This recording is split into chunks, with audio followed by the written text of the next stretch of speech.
मुटुको चालमा गडबडी भएमा ब्याट्री हालेर ठिक गर्ने पेसमेकर, मुटुको बन्द रक्त सञ्चार जाँच गर्ने एन्जियोग्राफी, दौडाएर मुटुको चाल हेर्ने टिएमटी, मुटुको भिडियो एक्सरे, इको तथा इसिजी का साथै मुटुसँग सम्बन्धी कुनै पनि समस्याको समाधान तथा उपचार सहजै पाइन्छ। साथै घरमा बसी टेलिफोन मार्फत परामर्श पनि लिन सक्नुहुनेछ। विस्तृत जानकारीका लागि सम्पर्क डाक्टर जितेन्द्र कुमार मिश्रा, सम्पर्क नम्बर 9812 93969 र 9802 01819। कुछ छोटा, कुछ बड़ा, कुछ हल्का, कुछ गहरा, सीधा सवाल के सीधा जवाब। छुपल राज के खुली पिटारा, जनता के अब यह बनारा। रोजी रोटी के सवाल, विकास निर्माण, भ्रष्टाचार, अत्याचार, रूढ़िवादी और अंधविश्वास पर कड़ा प्रहार। हर क्षेत्र के व्यक्तित्व संघ के सीधा दंगल। कार्यक्रम आमने सामने।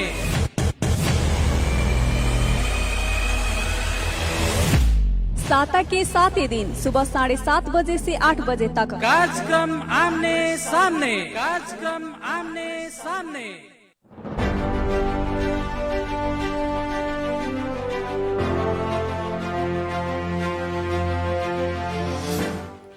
नमस्कार, प्रणाम तमाम भोजपुरी श्रोतालों के रेडियो सानवी 96.4 मेगाहर्ट्ज पर तरंगित होके वाला कार्यक्रम आमने सामने के आज के दंगल, आज के बतकही में बहस में हम मनोज पटेल हाजिर हो गए बनी। समाज संगे जुड़ाइल हर एक विषय वस्तु पर हमनी चर्चा परिचर्चा कार्यक्रम में करते आ रहा बानी सन। और जब भी देश में विषम परिस्थिति होला, देश के तमाम संरचना सब जौन बा, जौन टीम सब बाड़ा सन काम करे वाला, उ टीम सब कहीं ना कहीं कमजोर पड़े लागेला, धर्मराए लागेला। नेपाल में ऐसा पटक पटक देखल गई बा। पहिलका कोरोना कहर में भी जौन हिसाब से सरकार राज्य पक्ष से जौन हिसाब से जनता के खातिर सेवा प्रवाह में काम होके के चाहिए उ होके ना सकल, और ओकर बहुत बड़का हमनी मूल चुका चुकल बानी। ई हमनी लगे अनुभव बा। और दूसर का कोरोना लहर भी हमनी के बीरगंज में, परसा में, 12 में हमनी के आ गई बा। नेपाले भर कोरोना के केस सब बढ़ रहा अवस्था में बीरगंज के अब कैसे बचावल जाई, सारा लोग कैसे मिलजुल के काम कल जाई। एगो देखल गई बा कि भोजपुरी में कहल जाला, एक के लाठी आ 100 के बोझा। अगर सारा लोग एक लगे मिल जाए, सब लोग मिलजुल के जब काम करी, तो कोनो भी चीज के हमनी के ओकरा के परास्त करे में बहुत सहज हो जाए। इहो एगो बात बा। लेकिन आज अब कोरोना के अवस्था का बा, डाटा सब का दिखा रहा बा, हमनी कैसे आगाड़ी बढ़े और राज्य पक्ष से कैसन कैसन काम सब करे के पड़ी, ई विषय में बहस करे खातिर हमरा संगे बानी नारायणी अस्पताल के वरिष्ठ चर्म रोग विशेषज्ञ और कोरोना टीम में भी वहाँ सक्रियता के साथ में काम कर रहा, पहले भी वहाँ काम कैनी और अभी भी कर रहा डॉक्टर अब्दुल्लेस चौरसिया जी। सबसे पहले उनकरा के हम डॉक्टर साहब के स्वागत करें।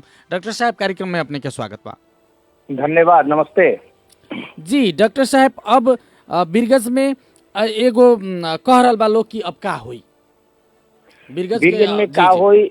यस, ई एकदम ई प्रश्न एकदम वाजिब बाटे, एकदम सही प्रश्न बाटे कि स्थिति एकदम भयावह बनते जा रहल बाटे, बनते जा रहल बा कि बन गई बाटे। जी जी। अभी मतलब कोरोना मने हमारा बुझाता है कि चेक कल जाए तो घर घर में कोरोना मिल जाए, मने हर या 3 घर छोड़ के एक घर में कोरोना मिल जाए।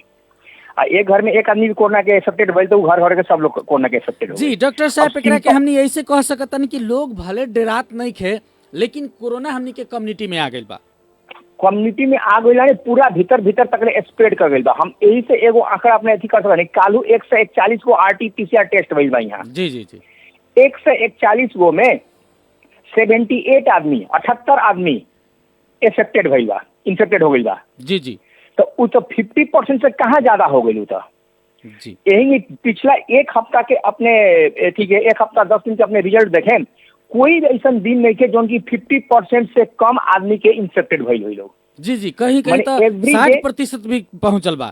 60-65% बने। अब जैसे 45 गो 90 गो टेस्ट हुई तो 45 आदमी। जी जी। 78 गो टेस्ट हुई तो मैंने 41 आदमी, 42 आदमी, मैंने हर हमेशा मोर देन 50% पॉपुलेशन आर इन्फेक्टेड। मैंने जितना टेस्ट हो रहा बा उतना। अब बहुत ऐसा गांव में हिडन पेशेंट लोग बाटे, बुखार लाग रहा बा, सर्दी खोखी लाग रहा बा, अपन एंटीबायोटिक गांव घर में किन के खा रहा बाटे लोग, वही में काम चला रहा बाटे लोग। बहुत ऐसा ई बीच में आदमी भी कई गो डेथ हो गई, ड्यू टू कोरोना, जी जी ड्यू टू कोरोना ठीक बा। ओकरा और भी कोमोडिटी सब रहे, मतलब कोमोडिटी मतलब और भी ब्लड प्रेशर, डायबिटीज, हाइपरटेंशन मैंने सब अपना जगह पर रहे। लेकिन उस समय में तो कोरोना भी लागल। जी जी कोरोना के चलते मेन कारण कोरोना के ही हमनी के माने कारण कोरोना से डेथ हो गई। ये कोई भी आदमी के डेथ हो गई, ये वो बहुत ही दुखद बात है, चाहे जितनो एज हो गई कोई हो गए, कोई भी आदमी के डेथ ना होए के चाहे। ई राज्य के, हमनी के सरकार के, स्थानीय सरकार के सबके दायित्व हवे जान बचावल। जी अब जैसे कि डॉक्टर साहब एगो और बात हमें जोड़ देवे के चाहिए, लोग अब का मान रहल बा कि corona is the life of part, हमनी के जीवन के एगो अभिन्न अंग हो गइल बा। ए से भी लोग नइखे डरात, लेकिन जौन शुरू के जौन कोरोना के एगो कहर हमनी के देश में जब आइल, तो शुरू के अपने देखी शुरू लोग कितना सचेत रहे, लोग कितना डराइल रहे। अब इन लोग डराते नहीं के, मास्को नहीं के लगावत लोग। तो सुनी ना, तो ओकरे नतीजा तो हमनी भुगतता निशान। ओमे एक आदमी दोषी नहीं थे, हम सब बड़ा दोषी माने ओमे हम भी होके, अपने भी होके, हम सब आदमी होके। बाजार में जाए कोई मास्क नहीं लगावत, वही में भीड़ भाड़ बाटे, वही में लोग शादी ब्याह में, वही में लोग गैदरिंग कर रहा बा, लोग पार्टी पर पार्टी मना रहा बा, लोग एकदम मतलब मैंने बुझा दे कोरोना नाम के कोई चीजें नहीं थे। देखिए जब जरा पड़ जाई ओकरा एकदम निमन से पड़ जाई, जब तक अपने के नहीं खे पड़ल। हमनी के कई गो डॉक्टर कितना स्टाफ इफेक्टेड हो गई लोग, लास्ट टाइम में कोरोना में कितना डॉक्टर सब इफेक्टेड हो रहे लोग, कितना मेडिकल स्टाफ इफेक्टेड हो गई लोग।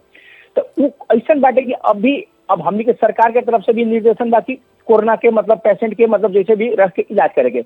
अब ए में एगो नारायणी अस्पताल अकेले हम अपने के मार्फत एगो ई कह दे, हम तो है सरकारी डॉक्टर, लेकिन एगो अपने के मार्फत ई नारायणी अस्पताल अकेले धाने के स्थिति में नहीं है।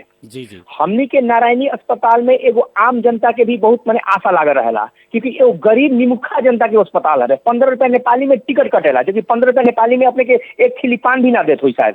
जी डॉक्टर साहब एक खिली सिगरेट भी शायद ना देत हुई। हम ही दूगो चीज के सेवा ना करे, हमने के मालूम, लेकिन ई ना देत हुई। तो उतना में अपने के उतना ओपीडी टिकट में कोई मिनिमम शुल्क में उपचार होला, अपने प्राइवेट में नहीं कितना महंगा बाटे जी। तो लेकिन नारायणी हॉस्पिटल लगे 40-42 संभवतः हमरा जानकारी अनुसार 40-42 बेड कोरोना खातिर अपने लोग छुटियाइले बानी। और ई रफ्तार से अगर रेट जल्दी बढ़ रहा बा, जौन रफ्तार से जल्दी वो बेड भर जाए, वो बेड भर जाए ना, हमने धाराशाही हो जाए सन। अब हम एमे कह रहा बानी एगो नारायणी अस्पताल ही सब जगह के किंग ढान सकी। अब हमने के स्थानीय सरकार तक, प्रदेश सरकार तक, केंद्र सरकार माने एकरा के तो एगो सब गोड़ा के माने समन्वय मिला के, सामंजस्य मिला के, जैसे एगो कृषि औजार कारखाना के ही खाली करा के कि नेशनल ट्रेनिंग के एगो कोनो स्कूल के ही ओमे पूरा मतलब ओमे बेड रख के, ओमे ऑक्सीजन सिलेंडर ई सब रख के, जे तनका माने गंभीर प्रवृत्ति की बीमारी है तो ऑक्सीजन दियाई दे, नॉर्मल प्रवृत्ति की बीमारी है माइल्ड ओका कोनो सिम्टम नहीं है तो घरों में होम आइसोलेशन में भी रखल जा सकता था। ओके एगो हमनी के मास ट्रीटमेंट में 2 से 3 से 4 से आदमी अगर के ट्रीटमेंट करी जाए, वो 40-42 से वो बेड भरल तो कोनो बड़का बात नहीं है। जी डॉक्टर साहब, अब जैसे कि अपने तो अतुलेश सर अपने डॉक्टर बानी, अपने के व्यवस्थापन स्रोत साधन ये सबसे अपने के कोनो मतलब नहीं के, अपने जौन एगो एक्सपर्ट बानी अपन काम में अपने दक्षिण से लागल बानी।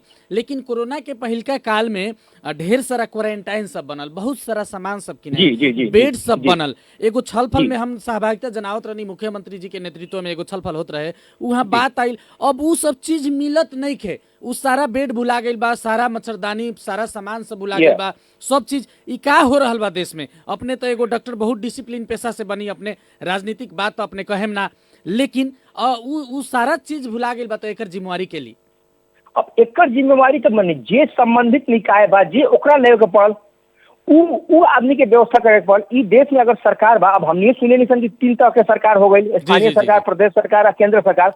ए बाबा सरकार तो हो गई, अब जनता के तो उस चीज के अनुभूति तो होए के पड़ल लो। ऐसा महामारी के समय में अगर जनता माने त्राही माम मचल बाटे तो ओकरा के नहीं लॉकडाउन हो गए करे के पड़ल, कि कहीं कड़ाई करे के पड़ल, कि जे मास्क नहीं लगाओ तो कड़ाई के साथ जुर्माना भी करी जाओ, ओकरा एथी भी करी जाओ। लेकिन पब्लिक के जे एक्सेप्टेड हो गई ओकरा तो राहत तो पहुंचाए के पड़ल लो। अब सामान्य नहीं के मिलत, अब फेन किने के प्रक्रिया, नेपाल के किने के खरीद प्रक्रिया जौन बा थोड़ा लंबा भी बा, टेंडर निकाली एकरा बाद में किनी, बहुत मतलब सारा चीज सब बड़ा सन किने में। अब तो हर चीज फास्ट ट्रैक में कल जरूरी बा। डॉक्टर साहब का राय बा अपने के? देखिए हमरा फास्ट ट्रैक में करके अब समस्या हमरा आजू बाटे। अब हम टेंडर निकाले में म्याद अथी करे उ तो ओकर प्रक्रिया हमरा मालूम ही नहीं के, हम प्राविधिक आदमी को हम बहुत हम गहराई में जा भी नहीं सकत। जी हमनी ई जानता नहीं ई चीज हो रहल बा, आए वाला बा, फिर सेकंड वेव आई तो थर्ड वेव आई, एकरा तो विज्ञ सब पहले से ही चेतावत रहल सन नो। जी विज्ञ लोग तो पहले से अनुमान कैले रहन, तो उ अनुसार तो हमनी के कुछ ना कुछ पूर्व तैयारी होए के चाहिए। अपने सही कहनी कि लास्ट टाइम में तो एकदम जगह जगह के स्कूल के क्वारंटाइन तो दुनिया जहाँ बनावल गई रहे लोग, मतलब वो सब हम बनैले। अभी तो कुछ नहीं थे। तो ए में तो नारायणी अस्पताल सब जगह जाके क्वारंटाइन है, दुनिया जहाँ अपन बजट मतलब वो अपना तो एथी से नहीं कर सकत। नारायणी अस्पताल वो अपने मतलब एगो गरीब एथी अस्पताल है। तो हमार अपन राय बाकी ए में तो स्थानीय सरकार हो चाहे प्रदेश सरकार हो चाहे केंद्र सरकार हो समाज सेवी लोग हो, एकरा एगो अलग से हॉस्पिटल रख के एकरा बना के ओ में हमनी कोरोना अस्पताल संचालन करती सन। ये हमारा पर्सनल व्यू। जी जी जी। ओ में नारायणी अस्पताल में अगर हमनी जो नॉर्मल सेवा सुविधा बाटे, जी जी जी, सुनी ना, ओ में हमें आधा से बेसी पेशेंट अब कोरोना वाला पेशेंट भर देम सन, तो नॉर्मल पेशेंट के क्यों नहीं भरना ले हम सन? जी, ओपीडी सेवा लगाए के विषय प्रभावित हो सकता, सब प्रभावित हो गए ना। वो अस्पताल में आधा पेशेंट हो जाए, माने चाहे 20% पेशेंट हो गई कोरोना वाला, तो एगो कोई वहाँ माने 200 पेशेंट आ गई, तो कोई दम फूले वाला पेशेंट आ गई, कोई हार्ट अटैक के पेशेंट आ गई, कोई बच्चा होने वाला डिलीवरी केस आ गई। अब ओकरो तो एक्सेप्ट हो सकता, हमनी के कर्मचारी एक्सेप्ट हो सकता। ऐसा महामारी के समय में तो हमनी अपन कर्मचारी के भी बचाव एकदम जरूरी बाटे। अब जितना मैन पावर बा सबके हम एक बार नहीं लगा सकत। जी, और मेन पावर की भी जब बात अपने कहनी है डॉक्टर साहब, मेन पावर भी नेपाल में का देखल गई बा, पहले भी अपने देखनी कि एक्स्ट्रा भत्ता तलब सुविधा सब चाहिए, ठीक बा, बहुत फ्रंट लाइन में काम करे वाला लोग के वैसन प्रोत्साहन होके के चाहिए राज्य के तरफ से। लेकिन हमनी गरीब देश के नागरिक बानी, राज्य लगे भी उतना स्रोत साधन नहीं के। जब अपने कसम खा के आ गई नहीं कि हम सीमा में हथियार चलाएम, आ कहीं बिहान लड़ाई हो जाए आपने कहम कि हम ना लड़ाएम, हम लड़े जाए, हमरा एक्स्ट्रा भत्ता चाहिए, तो उ लोग के अपने क्या कहे के चाहे? सुनी ना, जेकरा माने जोन आदमी ओमे खटल बा, जोन सरकार के तरफ से जोन मापदंड बा, उ तो ओकरा मिले के चाहे उ मिलो। एमे कभी भी कोई भी स्वास्थ्य कर्मी ना वो अपन मांग उठाए, वो अपन दैट इज अनदर थिंग, वो अपन मांग उठाए ओकरा मिले के चाही। लेकिन जब काम पड़ल बा, आज जगह खटे के पड़ता, कोई भी एक आदमी पछाड़ी हटल बा, कोई भी कहले बा कि हम ना खटेम ध्यान से, हम पैसे काम ना करें। गत बरस के सिनेरियो अपने देखी डॉक्टर साहब, गत बरस के सिनेरियो भत्ता खातिर, एक्स्ट्रा भत्ता खातिर कितना बवाल भइल। बहुत लोग जाए के ना चाहे, अब बिना भत्ता के लोग मतलब काम करे के ना चाहे। जब अपने यही पेशा में आ गए बानी कसम खा के कि हमनी दुख सुख अब होई, अब डराइला से कोनो काम होई, जब अपने डॉक्टर बानी तो अपने हर चीज के फेस करे के पड़ी। जी सुनी, सब कोई तो फेस कर ही रहल बा। कोई ऐसा कहीं भी अपने सुननी है कि कहीं कोई ड्यूटी ना कैलक, ओकरा भत्ता मिलल ना मिलल वो अपन अनदर थिंग हवे। लेकिन कभी कोई ड्यूटी ना कैलक, हमनी अपन मांग करी सन, जोन सरकार जोन सेवा सुविधा जोन छुटिया देले बा, जोन ओकरा पर टोक देले बा, उ तो मिल जाए के चाहिए।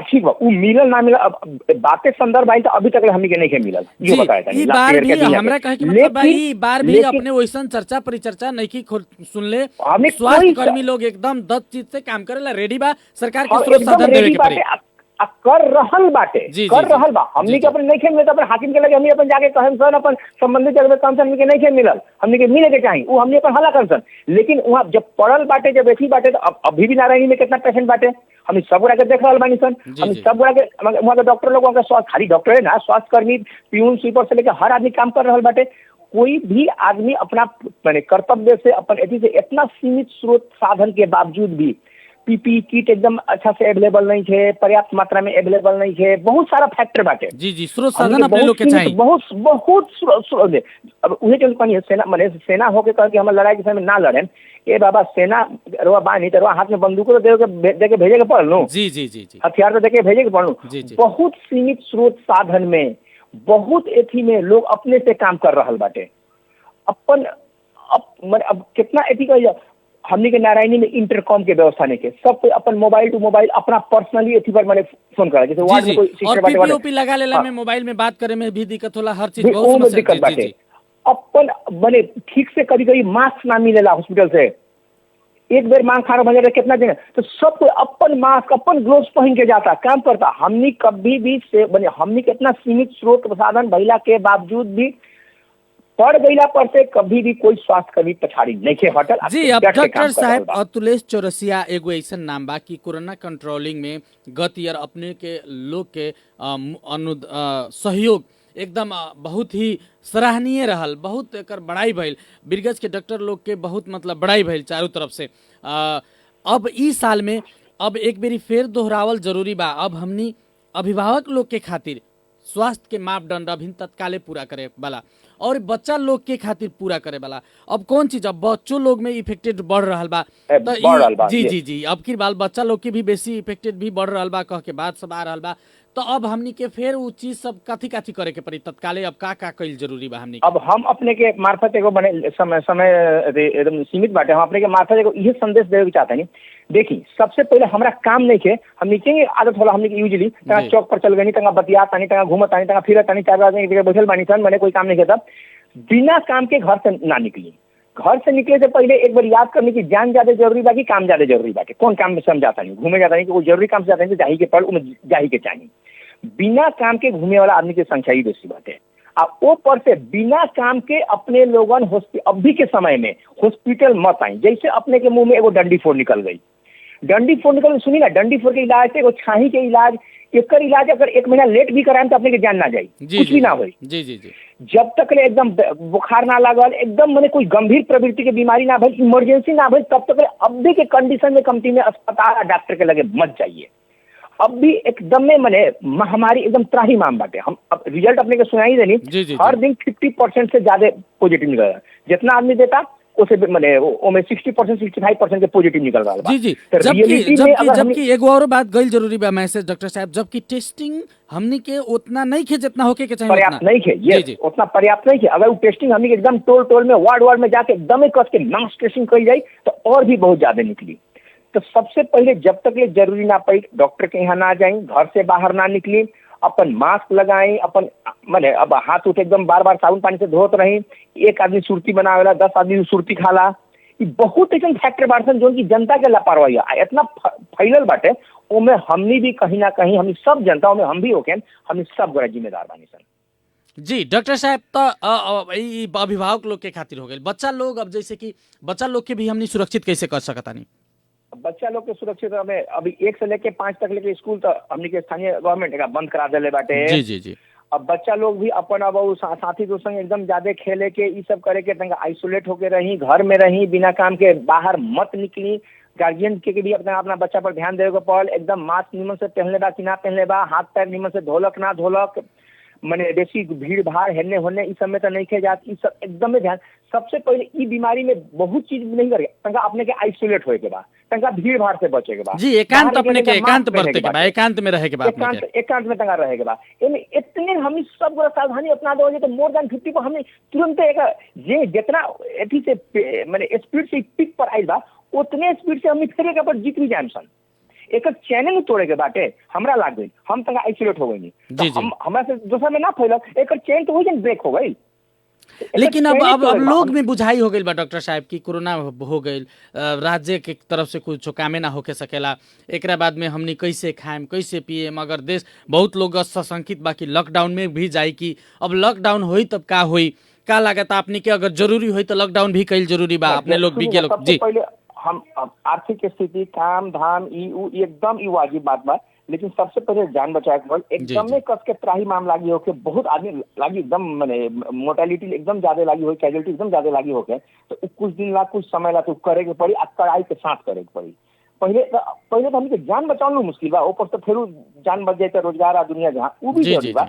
ऊपर से अपने हम रोजगार में जाता नहीं सन, दुनिया जाता नहीं सन, जैसे अभी हम पहले हम सब से हाथ गले मिलत रहनी सन, अभी के जी। अब जैसे कि एकरा के हम ही मान सकता नहीं, अगर अवस्था बिगड़ते जाई हमनी के कंट्रोल में, अगर अभिनय से कंट्रोल के और हमनी दिशा में ना बढ़े, तब विज्ञ लोग यहाँ के जवन स्थानीय सरकार प्रशासन बा लोग के सुझाव अपने दे सकता नहीं कि लॉकडाउन में भी अब जाए के पड़ल। हाँ, हमनी ये हम अपने के मार्फत ये अभी से सलाह दे रहा भाई, हमने सब पूरा सावधानी बरतल जाओ, सब पूरा बिना काम के घर से बाहर ना निकल जाओ। बाजार में 50% लोग के कोनो काम ना रहता, अभी भी लोग घर से बाहर निकल। जी डॉक्टर साहब, एकरा के इहो भी हमनी कह सकता नहीं कि अगर जनता लोग ये सही करी तो लॉकडाउन भी करे वाला अवस्था आ सकता बिरगज में, आ सकता उतना जोन हिसाब से जोन स्पीड से भी बढ़ रहा बा, कुछ भी हो सकता अभी। जी डॉक्टर साहब, अंत में कुछ हमनी के कहे के चाहते नहीं, हमनी कार्यक्रम के अंत और आ गई बानी और हम पूछे के छूट गई नहीं, हमरा छूट गई अपने एकरा के नजदीक से देख रहा बानी कोरोना के। अंत में हमनी के पब्लिक के जनता के चारू ओरी एगो थी बा, अपने का कहें बेसी डराइल भी जरूरी बा अभी की, एकदम डराइल कैसे बर्तल? जी जी, माने डेराए के भी नहीं थे एक साथ लड़े के बात जी, डेराए के नहीं थे तो मतलब मास्क खोल के एकदम लागी माने हम छुटा वो है ना जी, जी। अपन सावधानी जौन कोरोना के प्रिकॉशन होला हम सब पूरा जानते हैं लास्ट से सुनल मानसन साबुन पानी ले हाथ धोने और उस संग हाथ न मिलाउने मतलब एकदम नजदीक तासेर न बसने बाहरी आदमी के घर में अभी घर में बेसी गैदरिंग पार्टी तो बर्थडे पार्टी तो हई हो फंक्शन उक्शन 10 आदमी के बोलैनी खान पीन ई सब माने गैदरिंग नहीं करे के आइसोलेट हो गए अपन रहे के बाटे अपन सावधानी बरती अपन काम भी अपन करते रहेंगे लेकिन जी, जी। सावधानी बरती सावधानी मतलब हटल तो दुर्घटना घटल जी जी और कोरोना बढ़ल कोरोना बढ़ रहा बा उहे सावधानी के ही माने हमनी के केयरलेसनेस के ही नतीजा हवे। जी डॉक्टर साहब अपने हमनी के समय उपलब्ध करा देनी है बहुत बहुत धन्यवाद। फिर हम अपने से बीच में जोड़बे करें अभी कोरोना अब हमनी के कंट्रोल कैल सारा लोग मिलजुल के कंट्रोल कैल जरूरी बा। डॉक्टर साहब सारा लोग हमनी मिले तो कोरोना के पहले भी जीतले बानी अभी भी हमनी जीते। ठीक है धन्यवाद अपने हमारे बात रखे के मौका देनी है अपने मीडिया मार्फत अपने मैंने बीच में एक जागरूक अभियान चलावत रहे जैसे कि बहुत हद तक जनता में फायदा हुई। जी जी डॉक्टर साहब बहुत बहुत धन्यवाद और हमने के तमाम श्रोता लोग के भी विशेष धन्यवाद का कार्यक्रम अभी सुनत रहनी है। और डॉक्टर अतुलेश चौरसिया जी जावन की वहाँ के कोरोना के कहर में पहिलका कोरोना के लहर में कोरोना के बीच में रह के काम कैले बानी नारायणी अस्पताल में और कोरोना के नजदीक से वहाँ देखले बानी बुझले बानी एक चैन ब्रेक कैसे करे सके वहाँ आइडिया भी हमने के बतावत रहनी है अपन विचार के भी साझा करत रहनी है शेयर करत रहनी है। सावधानी घटल की कोरोना बढ़ल और ऐसे सावधानी बरतल हमनी के सबसे महत्वपूर्ण जरूरी बा और राज्य के तरफ से विज्ञ लोग के तरफ से हेल्थ के स्वास्थ्य के मामला में जौन किस्म के निर्देशन सब जारी हो रहा बा जौन किस्म के प्रोटोकॉल सब जारी हो रहा बा ओकरा के पूरा कैल ही एक मात्र निर्विकल्प हमनी लगे उपाय बा दूसर कोनो हमनी लगे उपाय नहीं के एकरा के चेन के तोड़े खातिर कोरोना बीरगंज में परसा जिला में हमनी के कम्युनिटी में चल गई बा। ऐसे अब थोड़ा सजग ना बहुत ज्यादा सजग हमनी के भइल जरूरी बा। पहले हमनी के सब हमनी बानी पड़ गई रहे हाथ ना मिलावे के सैनिटाइज करे के साबुन पानी से हाथ धोए के मास्क लगावे के लेकिन जब ये कोरोना कम भइला इस सारा आदत सारा हानि बानी हमनी छोड़ दिल बानी। अब ओकरा के फेन अपनावल जरूरी बा हमनी के सीखल जरूरी नहीं कि हमनी एकरा के सीख ले बानी पहिल का कोरोना काल में ओकरा के फिर से हमनी के अपनावल जरूरी बा। यह कहत कार्यक्रम हमनी के सुन देनी है बहुत बहुत धन्यवाद। और हमनी के कार्यक्रम के उद्देश्य बा यह रलक कि ज़्यादा से ज़्यादा अपने लोग अवेयरनेस बनी सचेत बनी जनता लगे मैसेज पहुँचो डॉक्टर साहब लोग के तरफ से हमनी के स्थानीय प्रशासक लोग से भी बीच में हमनी के छलफल करे के प्रयास करें बहस में जोड़े के वो लोग के भी हमनी प्रयास करें कि का स्थानीय सरकार से नियम सब बन रहा बा कानून सब का तर्जुमा हो रहा बा बन रहा बा। एक और बात हम अपने के बता देवे के चाहते तनी बिना मास्क परसा जिला के कोनो भी बाजार में अगर अपने निकले बिना मास्क 100 रुपया अपने के जरिमाना होई एक बार के खातिर दूसर का बार भेटाएम तो उससे भी ज्यादा हो सकता अपने के पकड़ाव करे के भी आदेश जारी भइल बा प्रहरी ओर से ऐसे भी मास्क अपने अनिवार्य लगाए। ई नियम फिर प्रहरी प्रशासन खातिर राज्य खातिर नहीं के अपने लोग के खातिर बा जनता के खातिर ई नियम सब बन रहा बा। ऐसे एकरा के कोरोना के अब हल्का रूप में लेवल जरूरी नहीं है। यह कहत आज के कार्यक्रम से हम मनोज पटेल आगे चाहें प्रविधि के मित्र सत्येंद्र जी के बहुत बहुत धन्यवाद। हमरा के विदा देल जाओ नमस्कार प्रणाम।